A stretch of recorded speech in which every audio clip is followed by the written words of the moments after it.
जय हिंद। देखिए, आज समाकलन का 7वीं से लेक्चर हमारा 2 होगा। इससे पहले लेक्चर मैंने करवाया था, एक लेक्चर में 1 से लेकर के 10 सवालों को मैंने लगवाया।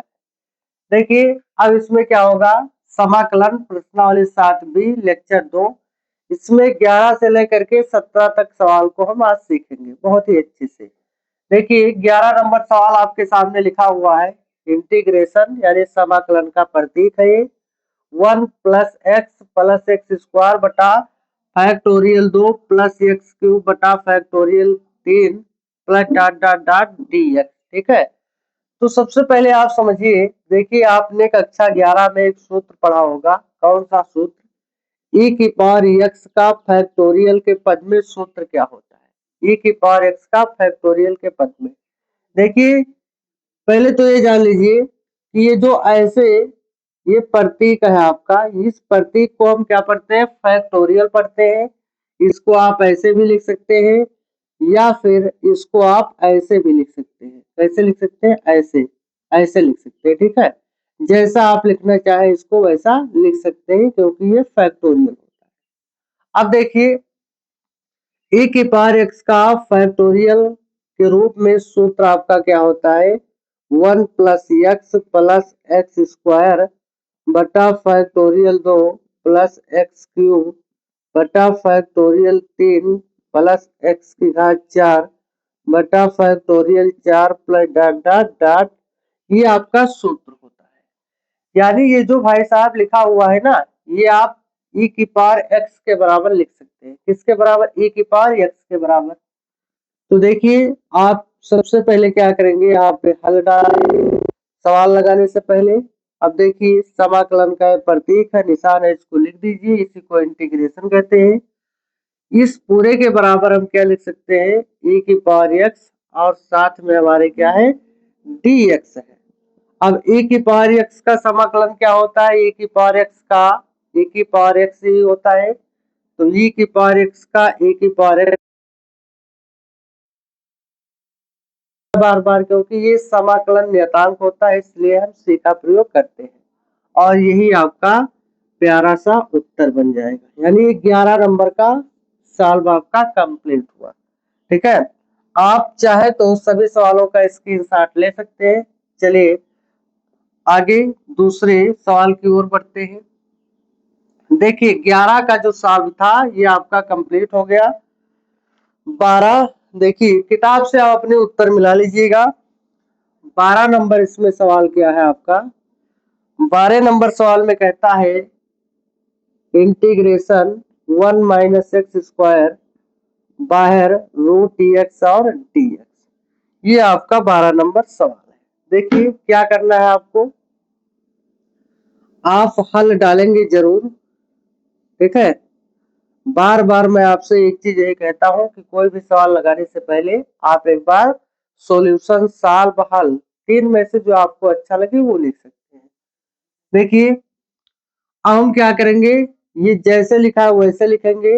अब रूट एक्स का 1 से गुणा करा देंगे, यानी अंडर रूट जो एक्स है उसका इस ब्रैकेट के अंदर गुणा कराएंगे। तो अंडर रूट एक्स का 1 से गुणा कराएंगे तो रूट एक्स हो जाएगा। इसके साथ में dx लिख देंगे, माइनस एक्स स्क्वायर का रूट एक्स से गुणा कराएंगे तो एक्स स्क्वायर और रूट एक्स, और क्या बन जाएगा? dx। ऐसा हम लिखते हैं। अब थोड़ा सा और समझिए। देखिए, रूट एक्स का मतलब होता है एक्स की घात 1/2। एक्स की घात कितना होता है? 1/2 होता है। अब देखिए, गुणा में जो घातें होती है वो जुड़ जाती है। गुणा में जो पावर होता है, जो घातें होती है वो ऐड हो जाती है, उसमें जुड़ जाती है। देखिए, यहाँ पे एक्स स्क्वायर और रूट एक्स लिखा है, तो ये किसमें लिखा है? तो लिखा है। अब देखिए, एक्स स्क्वायर का मतलब 2 घात, अंडर रूट एक्स का मतलब आधी घात, 1/2 का मतलब आधी घात। तो 2 घात और आधी घात कितना होगा? 2.5 घात बनेगा। और 2.5 का मतलब क्या है? एक्स की घात 5/2, और 5/2 का मतलब क्या होता है? 2.5 ही तो होता है। या ऐसे आप इसको समझिए, जैसे x square into under root x का मतलब 1/2। अब ये घात जो है ऊपर ही गुणा में क्या होती है? जुड़ती है। तो तो x की पावर 2 प्लस 1/2 बनेगा, तो जोड़िए इसको बटा 1 मान के, 2 दूनी 4 प्लस 1 का नम 1, 2 का नम 2 और साथ में x, तो आएगा x की घात 5/2 बन जाएगा। अब क्या हम करेंगे, देखिए यहाँ पे जो रूट x लिखा है ये 1/2 हो जाएगा dx, माइनस इसके स्थान पर क्या हो जाएगा, x की घात 5/2 और dx। अब ये x की पावर n पे लगेगा। x की पावर n का फार्मूला मैंने आपको बताया था कि देखिए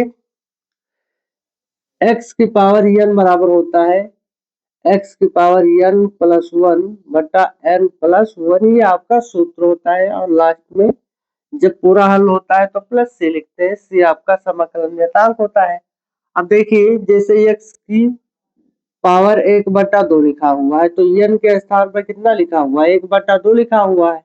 अब इस सूत्र की सहायता से हम चलेंगे तो कैसे काम करेंगे, देखिए x की पावर n की जगह पर 1/2 प्लस 1, n के स्थान पर 1/2 प्लस 1।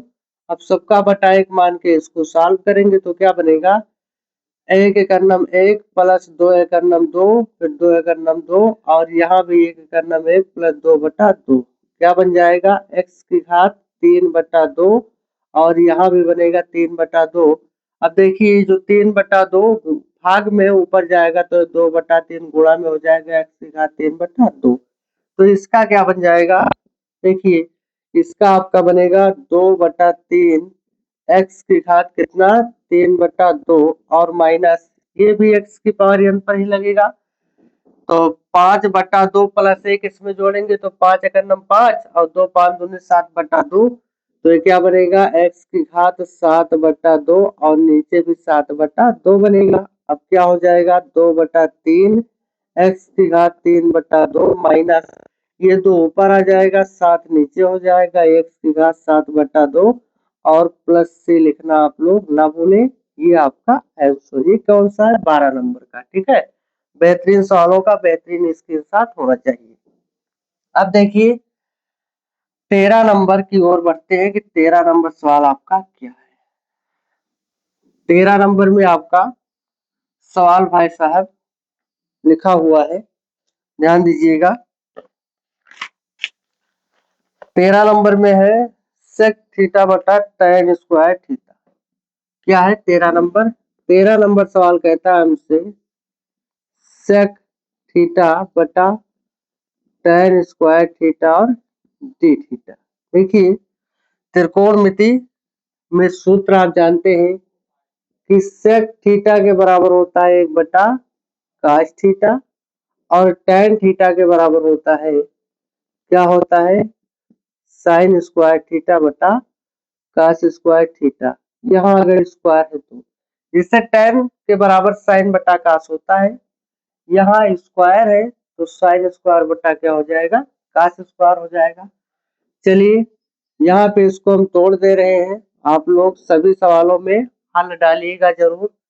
तो सेक के स्थान पर क्या बनेगा, 1/cos थीटा बन जाएगा। tan के बराबर क्या बनेगा, sin स्क्वायर बटा ये क्या बनेगा, cos स्क्वायर थीटा और डी थीटा बनेगा। अब ध्यान दीजिए 1/cos जैसा है वैसा लिखेंगे। ध्यान दीजिए sin स्क्वायर बटा cos स्क्वायर थीटा कहाँ है, भाग में है, गुणा में ले जाएंगे तो नीचे वाला ऊपर, ऊपर वाला नीचे, यानी cos ऊपर हो जाएगा तो cos स्क्वायर थीटा, नीचे क्या बनेगा, sin स्क्वायर थीटा बनेगा। यहाँ 2 बार है तो एक बार ये कट जाएगा, क्या बनेगा, ध्यान दीजिए एक और cos थीटा बनेगा तो cos थीटा हो जाएगा, नीचे क्या है sin स्क्वायर थीटा, ये आपका है। और साथ में आपके पास क्या है डी थीटा, तो यहाँ डी थीटा कर दीजिएगा। अब ध्यान दीजिए इसको हम थोड़ा स्टाइल से लिखेंगे, जैसे cos बटा sin स्क्वायर लिखा है ना, तो इसको हम लिखेंगे cos थीटा बटा sin थीटा गुणे 1/sin थीटा और डी थीटा। ध्यान दीजिए cos थीटा का 1 से जब गुणा करेंगे, देखिए 1 और cos थीटा का गुणा cos थीटा हो जाएगा, sin का गुणा आपका sin स्क्वायर थीटा हो जाएगा। अब देखिए कास बटा साइन किसके बराबर होता है, काट थीटा के बराबर होता है, इंटू 1 बटा साइन किसके बराबर होता है, कोसेक के बराबर होता है, कोसेक थीटा और डी थीटा। अब देखिए कोसेक थीटा इंटू काट थीटा के जो समाकलन होता है वो माइनस कोसेक थीटा होता है। क्या होता है, देखिए कोसेक थीटा इंटू काट थीटा का जो समाकलन होता है वो माइनस कोसेक होता है। तो कोई जरूरी नहीं है कि कोसेक आगे हो या काट पीछे हो या काट आगे हो कोसेक पीछे हो, ऐसा कुछ नहीं। दोनों साथ में लिखा हो गुणा में तो उसका समाकलन माइनस कोसेक बन जाता है। क्या बन जाता है, माइनस कोसेक। तो क्या बनेगा, माइनस कोसेक और प्लस सी। ये आपका बेटा उत्तर हो गया। देखिए ये 13 नंबर भी आपका कंप्लीट हुआ। आप स्क्रीनशॉट लेते रहिएगा ताकि दोबारा आप पढ़े तो आपको थोड़ी सी भी तकलीफ ना हो। देखिए 14 नंबर सवाल हमारा क्या कहता है। देखिए यहाँ जो हमारा यूट्यूब चैनल है आपको एक एक सवालों का सॉल्यूशन देता है। 14 नंबर सवाल है, ध्यान दीजिएगा।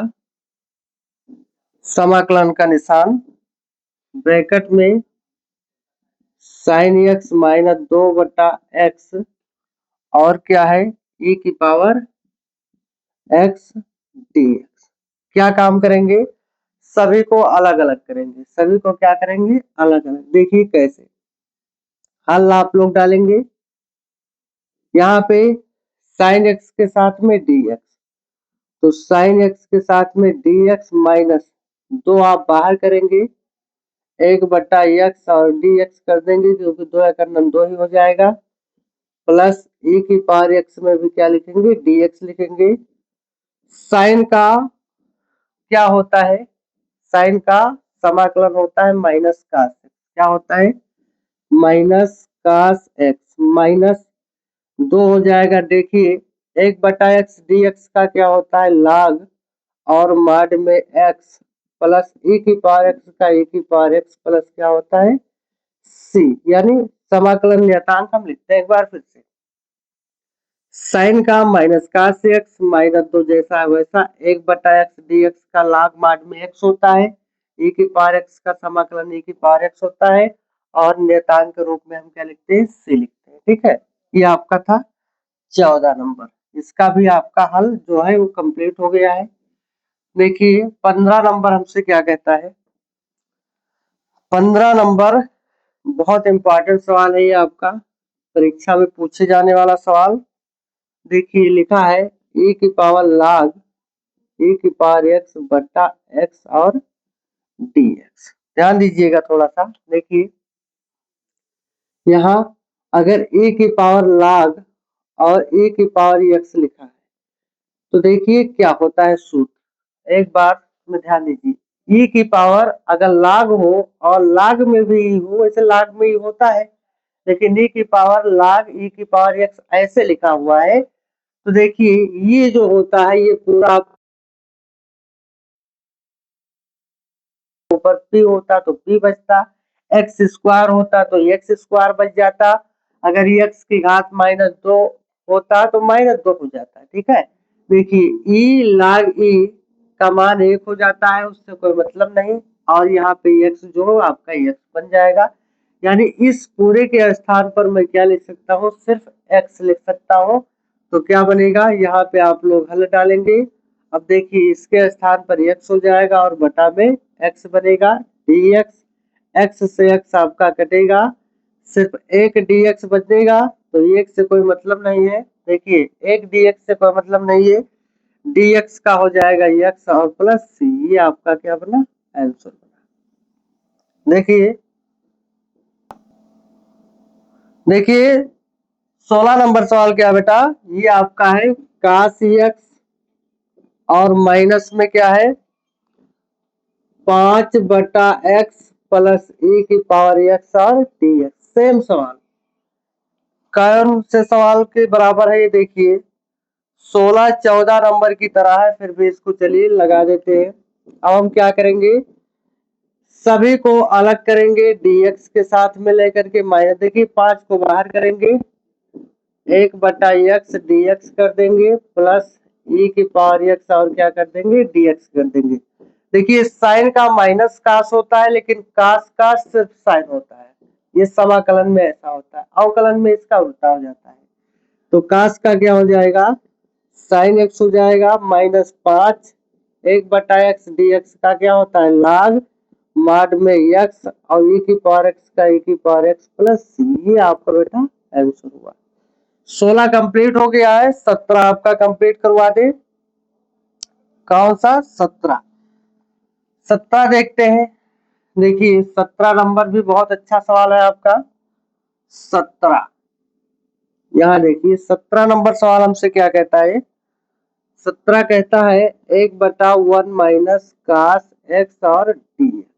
देखिए इस सवाल में हम क्या करेंगे, हर का परमेयकरण करेंगे। हर का परमेयकरण आप नहीं जानते तो समझिए। देखिए हर का परमेयकरण का मतलब होता है कि जो नीचे लिखा रहता है उसी के अपोजिट से हम ऊपर नीचे गुणा करते हैं। कैसे, अगर यहाँ माइनस है तो प्लस से, अगर प्लस होता तो माइनस से। यहाँ पे आप हल लिखेंगे। देखिए 1/1 माइनस कास एक्स गुणा किससे करेंगे, माइनस है तो यहाँ प्लस से ऊपर नीचे हम क्या करेंगे, गुणा कर देंगे ऐसे, ठीक है। और क्या dx। देखिए ये आपको कुछ दिखाई दे रहा है। एक सूत्र होता है ए स्क्वायर माइनस बी स्क्वायर बराबर एक ब्रैकेट में ये माइनस बी, दूसरे में ये प्लस बी। ये आपका सूत्र होता है। तो एक ब्रैकेट में ये माइनस बी, एक ब्रैकेट में ये प्लस बी जैसा लिखा है ना। तो एक से 1 प्लस कास एक्स का गुणा करेंगे तो ये बन जाएगा 1 प्लस कास एक्स। नीचे A square minus B square यानी एक का square minus cos square x और क्या बनेगा dx हो जाएगा। थोड़ा और ध्यान दीजिए, 1 माइनस कास स्क्वायर एक्स त्रिकोणमिति में। अब ध्यान दीजिए 1 प्लस कास एक्स बटा एक का स्क्वायर एक हो जाएगा माइनस कास स्क्वायर एक्स का कास स्क्वायर एक्स ही रहेगा। थोड़ा सा ध्यान दीजिए।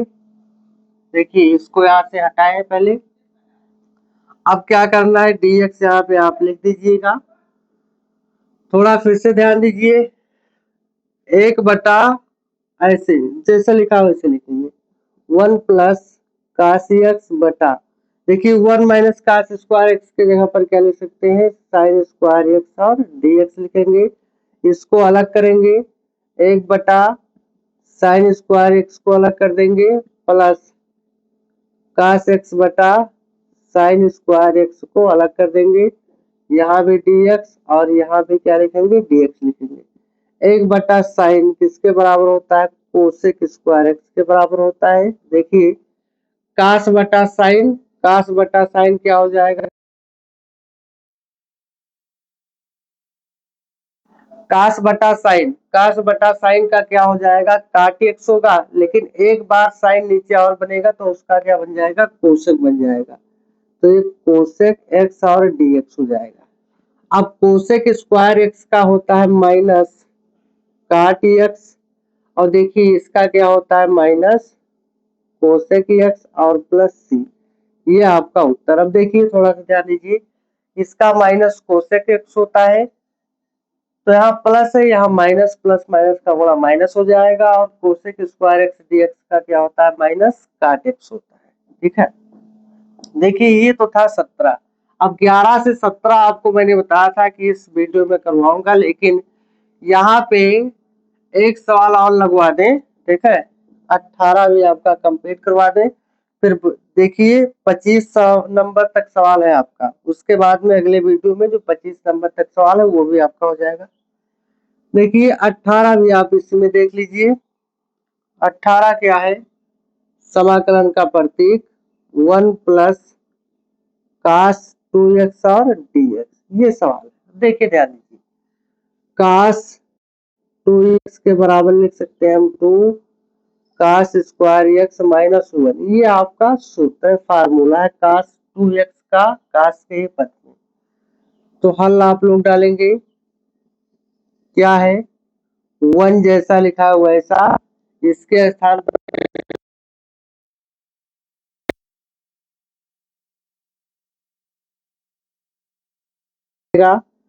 देखिए क्या बचेगा,